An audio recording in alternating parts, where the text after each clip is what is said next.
The Adventures of the Saint, starring Vincent Price.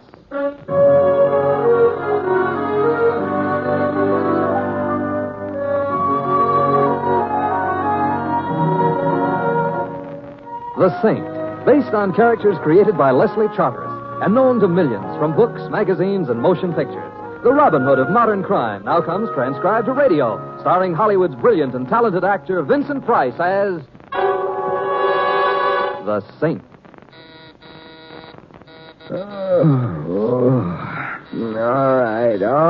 right, I'm coming. Wait until I put my head on, can't you? You?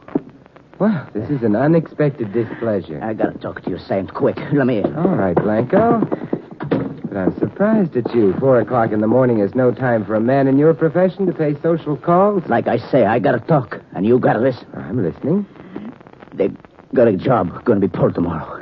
Today, I mean. It's a big deal, Saint. Big deal. Oh, I'm glad. I'd hate to think you'd retired from crime, Blanco. It would throw so many deserving policemen out of work. It's a dirty deal. Filthy. Sounds like something right up your alley. Not this kind of thing, Saint. This is one line I draw. And it's a straight line, you hear? Yes, I hear. Before I know what the score is, before I know who they're going to use it on, I rig it. The best job of its kind I ever do. It's going to work, and he ain't going to leave a trace. Yeah, I should never have had that spumoni right after a lobster dinner. Blanco, do you think if I get up and take some bicarb, you and the rest of this dream will go away? Listen to me. I can't go to the cops. You're the only one. You gotta stop it, Saint. You gotta. I gotta? Yeah, you gotta. And you only got till noon. Blanco, at the rate you're painting this picture, it's going to be at least noon before I know what it's all about. It's about murder. Oh, well, let's get down to personalities. Who is going to be murdered by whom? Why and how? Let's have the name of the potential victim as an appetizer, huh? We'll get down to the main course later. That calls for a kind of complicated answer. It was kind of a complicated question. But do your best. Neatness counts. You remember Frank Kane? Of the Chicago Canes? Of course. Who could ever forget the inventor of the game of encase your friends in a barrel of cement and dump them in the river? You'll remember. Yeah, I also remember that when the federal men were just about to catch up with him in Central America a few years ago, he was discourteous enough to die a natural death. Yeah. Somebody died in Central America 3 years ago. Not Frank Kane? There are places where a buck here and a buck there can get any moniker you want on a death certificate. And Kane had plenty of bucks. And getting the corpse to planting that same moniker is easy. So Frank Kane's still alive? Yeah, he's alive. But that ain't all. He used to... Wait. You hear something? What sort of something? Someone move in the hall. Now pour yourself some brandy and try and get your nerves back into waltz time, eh, Blanco? Now, look, what about Frank Kane? You sure you didn't hear something? Where are the lights? Oh, turn off the... Down, get down. Blanco. So, Blanco, what about me? The girl... Don't let them kill her. Who, Blanco? Who? She on way to party. The car Saint. The car. Don't let it. So...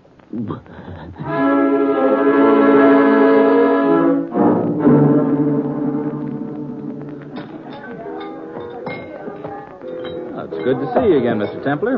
And here I've been thinking you'd given up after I was drinking. I just about have. And it's a pity because I like this bar of yours, Morgan. Why don't you make an honest saloon out of it and open up during legal hours? My customers would never stand for it. No? My customers all learned to drink during Prohibition. In speakeasies. The way they look at it, a drink just doesn't have any kick in it if it's legal. Yeah, and this is the part of the lost generation that's still lost, eh? Would you like the table? Just some information. Yes? About a year ago, when I was one of your regular patrons, a lady used to frequent this place. A lady in this place? Her name was Violet, and so was the color of her hair. She used to sit at a table around the bend there and make tender speeches to a bottle of scotch. Do you remember Violet? Indeed I do. Where can I find her? At a table around the bend there, making tender speeches to a bottle of scotch. I should have known. There was a love that was fated to last. Thanks, Morgan. You're welcome, Mr. Templer. Hello, Violet. Go away. Oh, now that's no way to treat an old friend. Old friend? You're no old friend. Don't have friends. Go away. You mean you've forgotten me? What's your name? It's an old Scotch name, 8 years old. Sit down, friend. Thank you. Hey, waiter. Yes, sir? The usual for the lady, doubled, Coming right up, sir. Sit down again, friend. Thanks. No. Look, speaking of friends, whatever became of Louis Blanco? Blanca? Mm-hmm. You friend of Blanca? A former friend. What do you want him for? You cop? No. I have some money for him. Money? You owe money? What for? Well, he did a job for me. Job? How about? I'd like to pay him before he gets the wrong idea. Where does he hang out? You don't know? What? About the job he got, the garage. What garage? Central Garage, 55th Street. Oh, yes, of course. Here you are, sir. My old friend. Violet, look, tell me something. You know I like you. Yeah, I like you, Violet. But tell me, why does a fellow like Blanco hang around a garage? You don't know? No. You're no friend of Blanco's. You're a cop. And you're pumping me for him. Let's have a drink. Yeah, let's. How's Frank these days? Frank? If you know Blanco, you certainly must know Frank. Blanco used to work for him in the old days. Frank came, remember? How do you torture me like this? You know Frank's dead. You sure? Sure. I ought to know whether or not I'm a widow. Why do you think I drink like this? Why do you think... Oh, look, Go sorry. away, go away.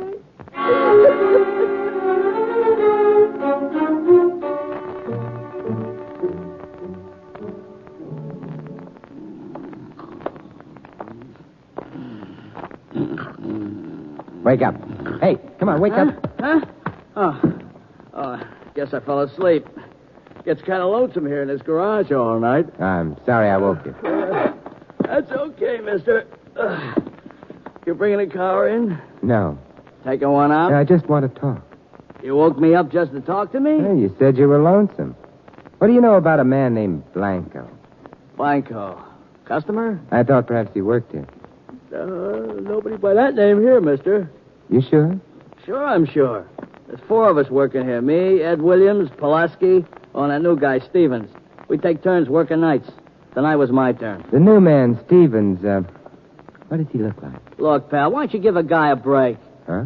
So he did time once. Is that any reason for you cops to come checking up on him every time you got nothing else to do? What does he look like? You don't get any help from me. I'm a law-abiding citizen. I believe in helping the law, but not when it starts hounding a guy. And I'll give it to you straight, friend. There was a murder committed tonight. The chances are the guy you're asking about had nothing to do with it. If Stevens and Blanco are the same man, he had a lot to do with it. What, do you think he killed somebody? He's the corpse. He's dead? What did he look like? About medium height, dark hair, dark eyes, sort of dark complexion. He's dead. That's Blanco. Gee. Well, who did it? That's what you're going to help me find out. Me? Mm-hmm. What did Blanco do around here? Same as we all do. Sleep. We're mechanics, mister. Last night was the guy's night on. It was supposed to be my turn, but he asked me to swap with him. Last night, eh? Yeah, so I swapped. It made no difference to me. He made out like it was important. What did he work on while he was here last night? Well, how should I know? Don't you keep records? Well, sure. Well, then that's how you should know. All right, come on in the office. All right. This is your record file, huh? Yeah. Yep, here's the report. Yesterday's date. Mechanic, Stevens, lube job, Andrews. Oh, yeah, that's that Hudson Hornet out there. Belongs to a real classy chick. Here's another report. Engine tune-up, Maddox. Maddox. Oh, yeah, that's a foreign job. The chauffeur-driven bus over there, but, you know, that's funny. Oh, why? Oh, I tuned the engine on that heap only 3 days ago, and I did a good job. Why should they want it done again? Let's go take a look. Maybe we can find out. Yeah.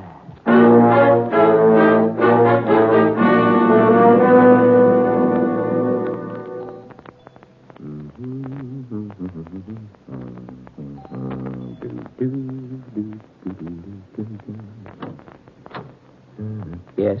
My name is Templar. I'd like to see Miss Maddox, please. Miss Maddox? Mm-hmm. Miss Virginia Maddox? Yes, please. Forgive me for being inquisitive, sir, but it isn't quite 8 o'clock yet. A little early for a social call. Are you acquainted with Miss Maddox? We went to school together. You did? Who is it, Carson? There's a gentleman calling on Miss Maddox. What's that? Calling on Miss... You wish to see Miss Maddox? Yes, but I didn't realize I'd create this much of a sensation. I must remember to include I'd like to see Miss Maddox in my repertoire of startling things to say. Well, I'm Mrs. Anders. I'm in charge of this household. Do you know Miss Maddox? The gentleman went to school with Miss Maddox. He went to school with her? That's what he said. You know, there's something about all this that reminds me of the time a friend of mine tried to negotiate a federal loan. Oh, show the gentleman into the library, Carson. I'll go call Miss Maddox. If you'll just be seated, Mr. Templar. Oh, thanks. No, I didn't catch his name, but it's someone who went to school with you. I know. I'll bet it's Fatso. Why, you're not Fatso. I suppose I should say thank you, but certainly you're not Miss Maddox. Why, of course I am. Now, don't tell me she's changed that much since your school days. I'm afraid I'm the one who's changed. As a matter of fact, I feel myself changing slightly this very moment. Oh, well, when you find the right Virginia Maddox, you can both have a laugh over this. Yes, a good long laugh. Yeah, I think the time to laugh is right now. And you can all join in. You see, this is the Virginia Maddox I'm looking for. I beg your pardon? There's a foreign car, an Assetto Fascini, at the central garage, registered to a Virginia Maddox at this address. Why, of course, it's mine. Yours? Oh, it's mine, all right. Although, naturally, I don't drive it. You see, I'm only 8. And if you lived in California, you'd have been driving it for years. I'm afraid I don't understand what you're trying to say. I'm not saying, Mrs. Anders. I'm asking. Did you ever hear of a man named Blanco? Blanco? No, I don't believe I ever have. I haven't. Have you, Carson? No, Miss Virginia, I don't... Wait a minute. When I took the Asada down to the garage the other day, there's a new mechanic there. I think his name is Blanco. Now, that's interesting. You're a detective. That's what you are. A detective. No, Virginia. Besides, if I were a detective, I'd know the answer to something Carson just said without having to ask. And what does that mean? Suppose you tell me. What? How you knew that the new mechanic's name was Blanco when even the men who worked with him thought it was Stevens. Well, maybe it was another man. I'll tell you what I mean, Carson. You're the first real link, the first hopeful sign that I'm heading in the right direction. Look here, what is this all about? Virginia, didn't I just hear your doll cry? Oh, Mr. Templar, I haven't played with dolls since I was a child. Oh, yes, of course. I should have known. You don't have to make an excuse, Mr. Templar. I know you want me to leave the room. You want to talk grown-up talk. Virginia, you're the most fascinating woman I've met in years. But there are a few questions I want Carson to answer. And... Mister, whatever your name is, I'll give you just 3 seconds to put up your hands. Very well, if you insist. And now, sir, I should like to know what you mean by forcing your way into this house. But Uncle Roger, can't you see? He's a detective, just like in the comic book. Exactly. Fire that gun, sir, and I'll bleed ink all over this handsome carpet. He forced his way in on the pretense of seeing Virginia, Mr. Pierce. But it appears that it was really Carson he wanted to see. You know this man, Carson? No, Mr. Pierce. I never saw him before. His name is Templar. Templar? Simon Templar? And I'm certainly not fatso, am I, Virginia? No. Oh, so you're the saint. I'm very glad to meet you. Then, may I put my hands down? Of course. But what is the reason for this rather strange and unsaintly visit, Mr. Templar? Virginia, why don't you go try on your party dress, huh? The one you're going to wear this afternoon? Oh, I've already tried it. But how did you know I was going to Janice Fuller's party this afternoon? We comic book detectives know everything. Is Carson going to drive you in the car? Well, of course. The only way to get to Janice's house is by car. Unless you feel like walking all the way up the mountain. Mountain? Yes, it would have to be a mountain, wouldn't it? Mountain road with a great many curves. I am still waiting for your explanation, Templar. The child. Leave the room, Virginia. No, I want to Virginia? stay. Oh, very well. But you know I'll find out everything anyway. Carson will tell me. Won't you, Carson? If I can, dear. Goodbye, Mr. Templar. Goodbye, Virginia. I've enjoyed meeting you. Now, Mr. Templar, what did you want to see us about? About murder, Mr. Pierce. One that was committed a few hours back and another one that I hope to prevent. It's scheduled to take place in a few hours from now. What? Mr. Templar, please explain. A few hours ago, I was paid a call by a hoodlum named Blanco. This led to a brief but informative conversation with a lady barfly named Violet, which in turn led to an interesting half hour with a limousine named Isata Frashini. And so, here I am. I'm afraid I I'm afraid I don't understand either. All that's clear to me as of now is that there's been a murder, and there's a good chance there's going to be another one. Murder? Who was murdered, Mr. Templar? The aforementioned hoodlum, Blanco. But shed no tears. He'll be missed only by the manufacturers of small arms ammunition who, I'm afraid, are going to notice a rather remarkable drop in their sales. What? It's the car that I'm here about, Mr. Pierce. The Isata Frashini that spends its spare time at the central garage. The registration slip says that it lives here. Yes, that's our car. It is the central garage we use, Carson, is it not? Yes, sir. I understand the car is owned by that charming child, although she informs me she doesn't actually drive. Yes, the car is hers. Mr. Pierce, I hope you won't think I have an ulterior motive. I'm a little old for Virginia, but she's loaded. She's extremely wealthy. You see, Mr. Templar, shortly before Virginia's father died in South America, he drew up a will giving the child his entire fortune. I was designated her guardian until she comes of age. Oh, then you're not really her uncle. I'm an uncle in name only. Oh, I see. Tell me something. Where in South America did the child's father die? In Honduras. That's Central America. Oh, is it? Why, I do believe it is. Why do you ask, Mr. Templar? I wasn't really asking. I was shooting in the dark. What? When I return to this house in an hour or two, Mr. Pierce, we must all have another delightful talk. It will be a different kind of talk, perhaps, but nonetheless delightful. But what in heaven's name Later, Mr. Pierce, later. Right now I have a date with a lady with violet hair who thinks I'm a bottle of scotch.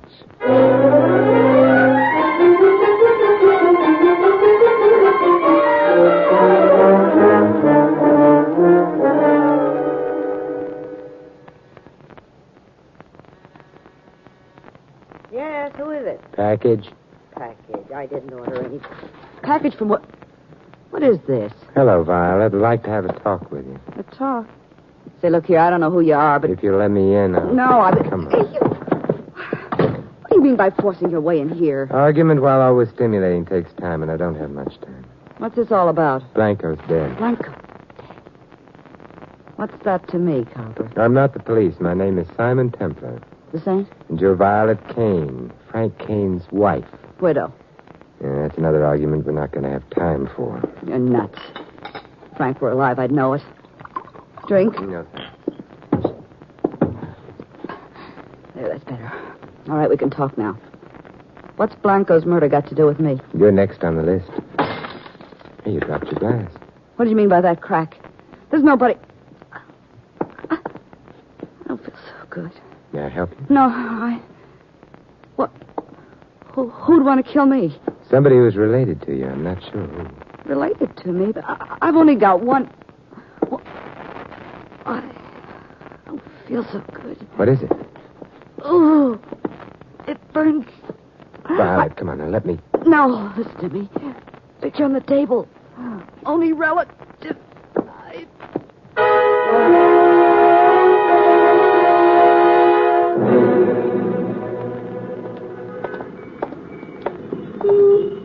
Hello there, Morgan. Oh. Why, it's Mr. Templar. What brings you out in the cream of the day? I'd imagine a man who runs an after-hours saloon would naturally indulge in after-hours sleep. Well, as a matter of fact, I was just about to go home, on my way to pick up my car. Not by any chance at the central garage? Oh, yes. How'd you know? Deduction. That's incredible. Not too incredible. It's easy enough to deduce that a man would keep his car in a garage that he happens to be the owner of. Oh, so you know that, too. There isn't very much you miss, is there, Mr. Templar? Murder has a way of sharpening one's senses. Murder? Man named Blanco. Shall we go into the garage? Right behind you.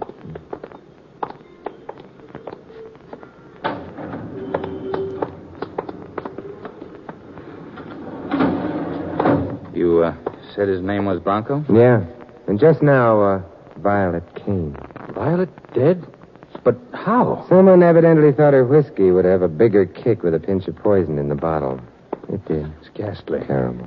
But who did this thing? You did. Me? I realize it's rather early in the day for a man to be at his best, but don't you think that joke is in bad taste? If it were a joke, it would be. The Asata.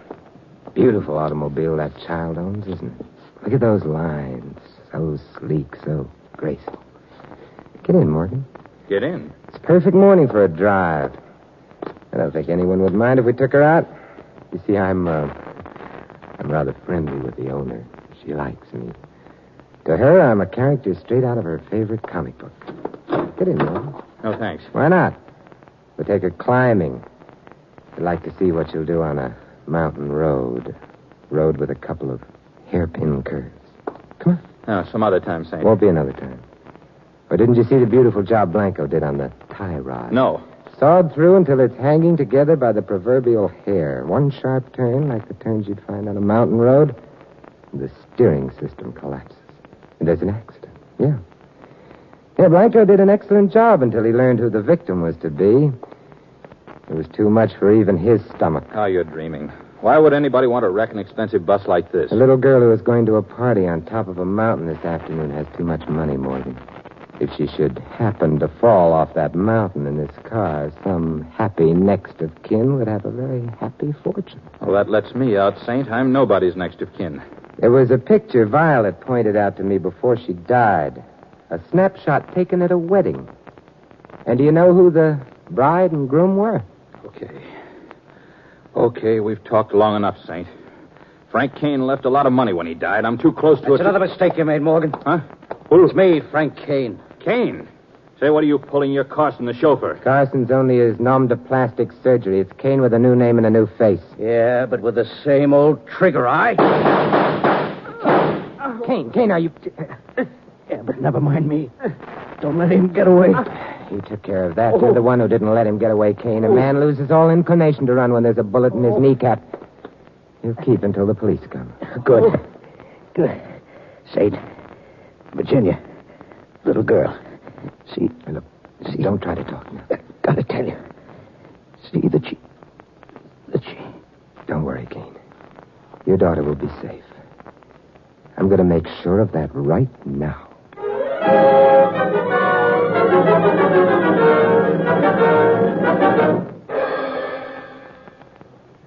It's beyond belief, Mr. Templar. What sort of fiend could even dream of harming that child? It was a team of fiends, Mr. Pierce. And one of the fiends has just given up his membership in the inhuman race. There were two of them? Yes, Miss Anders, two of them. Morgan and someone else. Someone who would be Virginia's only surviving relative once Violet Kane, the child's mother, had been erased from the picture. The only surviving relative and inheritor of the child's fortune. But we know of no relatives, do we, Roger? There was only Frank Kane, her father, but legally, at least, he was dead. Now he's dead in fact as well. But there is another relative. I'm amazed that you don't know. Who? Violet pointed to a wedding picture as she was dying. It was your wedding picture, Mrs. Anders. You were the bride. Morgan was the groom. Yes. I was married to Morgan once. But surely that doesn't mean that I... Look here, Templar, this is preposterous. It would be even more preposterous if Violet hadn't had a sentimental nature. What do you mean? The snapshot. She wrote the names of each member of the wedding party on the snapshot. The names? Mm-hmm. She had your name written. Rose, isn't it? And what makes the photograph really interesting is the man standing next to the groom. It was you, Mr. Pierce. Of course it was me. Is it a crime to attend a wedding or have one's name written on a picture? No, but in this case it solves a crime. Because, Mr. Pierce, under your picture, Violet affectionately wrote, "My dear brother, Roger." What? You... Don't bother. I'm sure I've been called it before. Come on, brother. We're going visiting. There's a new district attorney downtown who's dying to make himself a reputation.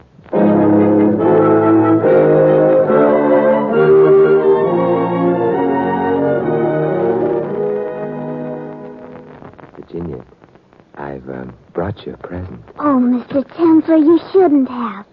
But I'm so glad you did. But go on, open it.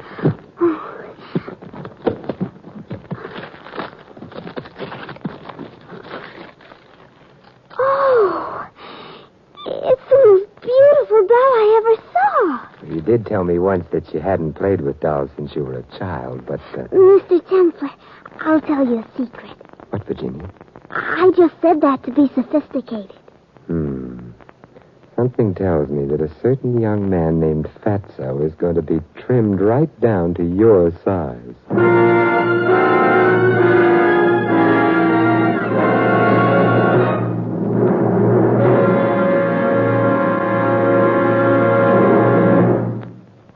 You have been listening to another transcribed adventure of the Saint, the Robin Hood of modern crime.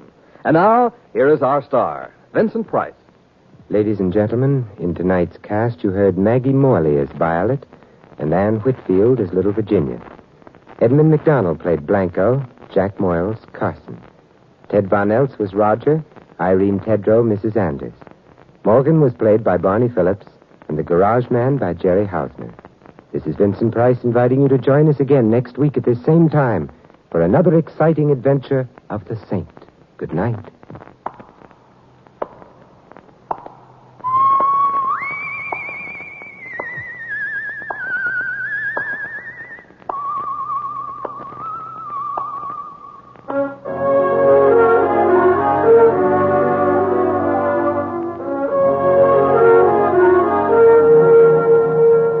This adventure of the Saint was written by Michael Cramoy. The Saint, based on characters created by Leslie Charteris, is a James L. Safier production and is directed by Helen Mack. Vincent Price is soon to be seen co-starring in RKO's production of His Kind of Woman. And all you Saint fans will be glad to know that the Saint comic books are on sale at all newsstands. This is Don Stanley speaking. 3 chimes mean good times on NBC. Every Sunday on NBC, meet 2 delightful and often confusing families, the Blandings and the Harrises. Mr. and Mrs. Blanding stars Cary Grant and Betsy Drake as the proud but bewildered owners of the famous Dream House. And the Phil Harris Alice Faye show features the hilarious Harrises and their friends in typical Amazing Harris situations. Hear them later today. Fred Allen, Ed Wynn, and Bea Lilly join the big show today on NBC.